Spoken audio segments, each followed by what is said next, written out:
Yo, what's going on, everybody? I want to welcome you to Knicks Deli, baby. I am your host, Sheer.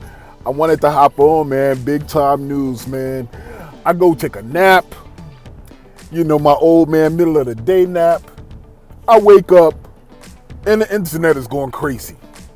The internet is going crazy. The New York Knicks strike one of the initial blows 1 month before going towards trade deadline, and sends shockwaves through the NBA, through the Knicks universe. R.J. Barrett, Emmanuel Quickly are Toronto Raptors now, and OG Anunoby is a New York Knick. What do I feel? How do I feel? I feel that R.J. Barrett and Emmanuel Quickly were building blocks to helping the New York Knicks get back to respectability. So I think we should put respect on their name. I think in many respects, fans who may not have been the biggest of fans of both players recently, you need to get out of your emotions. You need to pay proper respect to them young gentlemen. They were at the core of helping at least shift the energy in New York. They were there when we were decimated, and they were responsible for helping us get back to respectability, to get back that energy back in the Garden. So we need to absolutely put respect on their names and salute them. R.J. Barrett, Emmanuel Quickly, man, we love y'all. We wish you the best, and except against us. And we know you're going to do well. My first reaction is, once again, we never know what's going on behind the scenes, Knicks fans. And this is something that I tell you all the time. This is something that I can't stress enough. When you have plays such as RJ over recent, days, but over recent years, I've really been saying this for the longest time. I said in the summertime that we need to have a different big three. I think it needs to be Grimes, Brunson, and Randall, and that we need to consider putting RJ on the bench. Now, I'm not saying that to be right or wrong. We see the struggles that Grimes had as well. But basically what I was saying is RJ is who RJ is going to be. And there's a lot of people who are really tight right now. And all of us, we love RJ. But there's a lot more people in the fan base who are actual RJ stans, who are really upset right now. This is why it's a good move by Leon Rose. You have an opportunity to send RJ to a situation where he is going to feel bad maybe about leaving New York, but he's going to feel good about being home. The man loves his country. The New York Knicks were mindful about how they treat the players that they send out, especially the ones that are so dearly loved. And RJ's one of them. So for them to send him back to his home country, the country that he played and represented for in the Olympics, is huge. And he'll be in a situation where, he could continue to get his bag. And that's something that's not going to be on our books. So that's number one. Number two, they sent him at a time where they were able to really maximize his value. Had he continued to struggle, it really would have impacted his value, his trade value. Any other team would have been like, he's inconsistent at best. At least he's inconsistent. So for them to strike while the iron is hot is an astute management move. Next, you had Emmanuel Quickly. And I'm telling you, I said once again, if you haven't subscribed to my channel, subscribe to my channel right now. Knicks Deli, baby. On the menu, I'll be cooking up and I'll be feeding people good food. And they don't know what the value of the nutrition in the food is until these things happen. I said in the summertime, right after Obi went on record by expressing his displeasure with how he was used in the playoffs last year and going into the summer and that all of that with Obi. I said, that him and IQ debriefed each other and talked about it and said, listen, we're going into these contract years. And to their credit, I'm not mad at them for it. But they had to have a discussion with their agent team and with each other. Look at how the New York Knicks roster is currently constructed. There is no way they're going to get us the bag that we want. So you got to make noise in order to force them to put us in a situation where we could possibly have a better opportunity to get the bag. And Obi did his play, and he ended up in Indiana, which is the perfect place for him to exhibit his skills and attempt to get the extension. And once he left, you knew it was a wrap for IQ.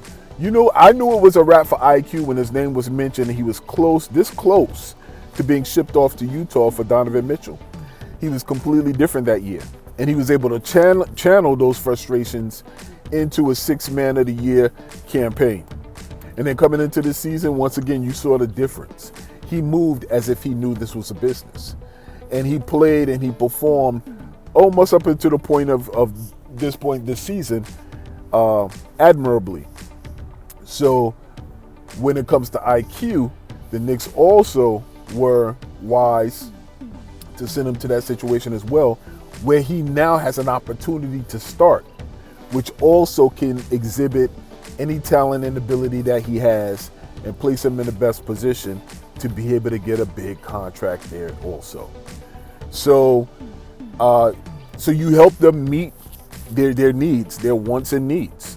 You absolutely help them meet them. So for the New York Knicks, I think in terms of public relations, it's a knockout of the park. Also, flexibility, draft picks we keep, all good moves. All good moves. So when people are saying, do we win or do we lose, this, that, and the third? It's not about that. It's not about that. And I'll say this much as well. You never know what else is down the pike. You don't know what else is down the pike. So I love the move. I think the move was necessary. It was absolutely necessary. The New York Knicks are building around Jalen Brunson. They are absolutely building around their superstar. And they got plans. They got plans. You need to just let them cook. All right? Another thing that should be equally as surprising to you, as I was preparing to put out a video about Rich Paul and Leon Rose and New York Knicks fans being extra anxious about how Leon Rose and the New York Knicks front office is moving around the league with their public relations.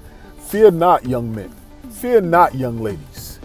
The New York Knicks front office know exactly what they're doing.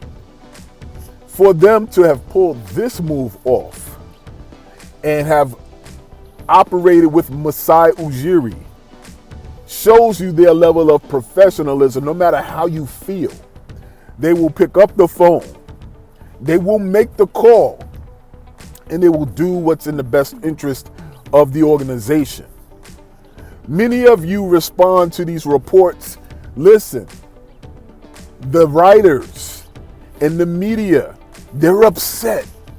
They are upset that the New York Knicks have an embargo on their interaction with the organization.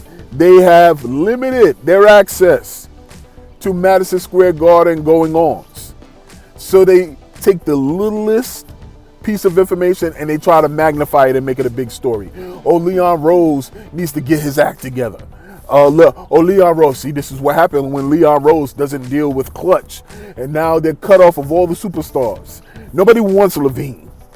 Nobody wants the dude in Chicago, the other dude in Chicago. Nobody wants them. Okay? So don't buy into all of that hype. It's a distraction. It's a smokescreen. That's exactly what it is. It's a distraction and a smokescreen. Leon Rose and them are doing it the right way. And so when that conversation comes out, that Clutch and Leon are open to having conversations, of course they are. That's what grown men do. That's what grown men do. But what Leon is doing is he's effectively navigating around what is possibly an obstacle in terms of Clutch. Not only is he battling having access to anybody that may be on a Clutch roster that they may have interest in, but he's battling the public narrative, the public PR smearing campaign of the New York Knicks, and he's overcoming that, and he's going around it. Y'all got to see and understand what's happening. He's basically telling the NBA, listen, I don't care what we're going to operate, we're still going to build our team, and we're still going to be competitive. And we got the right coach at the helm. Look, y'all keep saying what you want. See, many of you are younger Knicks fans, and you don't remember beyond the time that you really started watching and being invested in Knicks basketball. I remember all of those years when Derrick Rose caught his injuries and went down, and the Chicago Bulls never skipped a beat. They didn't have no major names. They didn't have no major players, okay? At the very beginning of this process, when Tom Thibodeau got hired, Tibbs said, listen, we like what the Heat are doing. We want to establish our own culture similar to what they have there. The Heat, or was it Mike Miller and their OG, I forget that old dude name, but they had a podcast. They said, listen, ain't no question that Heat culture is a real thing, and it's not for everybody. And there's no question why we got a bunch of no names and undrafted players who come here and we win at a high level. See, many of you think you gotta have the stars in order. You're buying in to what ESPN is trying to create and feed you, and you eating it. You're not even asking what's in the ingredients. You eating it. Let the New York Knicks cook. They're finding a way to build a championship contending team in ways that they can, that are still creative. Do we need to do a better job of drafting? Yes. Do we need to do a better job of scouting? Yes. Because there's absolutely players that got past us, that got past a lot of teams who could have immediately contributed to taking our team through the roof. But these type of moves, when nobody sees it coming, nobody predicted this was on the horizon, which should also make you proud that we're part of an organization that doesn't leak information. I was just watching a clip where they were interviewing Dennis Smith Jr. A number of years ago, and he said the New York Knicks organization, when Kyrie and KD were becoming free agents, New York Knicks organization was telling the players, prepare yourselves for taking a lesser role, because we got these guys that are coming in, and we just going to need you to support them. That's why KD didn't sign to us, because the word got out before he actually made his final decision, and he didn't like that. So that's why he sidestepped it and went to Brooklyn. When you have an organization who is able to keep any of their moves or the potential for their moves under wrap, that's the type of organization you want. Real G's moving silent like lasagna. And now we add an OG to that. So I am very pleased with this news. RJ is in a place where I think he's going to be appreciated. It's going to be hard for him to leave, sad for him to leave. Once a Knick, always a Knick for these two.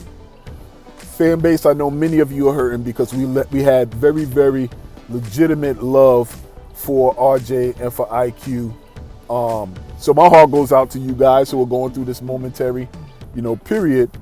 But once again, these are the moves that are historic, that go down in history, as moves that are made towards championships.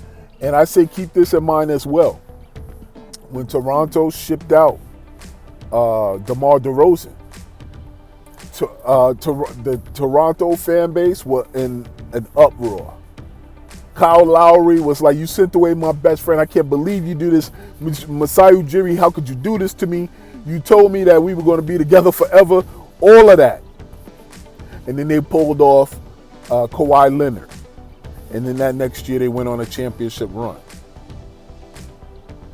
So, there's no struggle. There's no progress.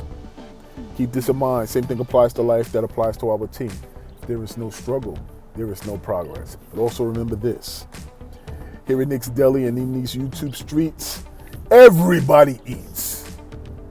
I'm your host, Sheer, and I'm out. Peace.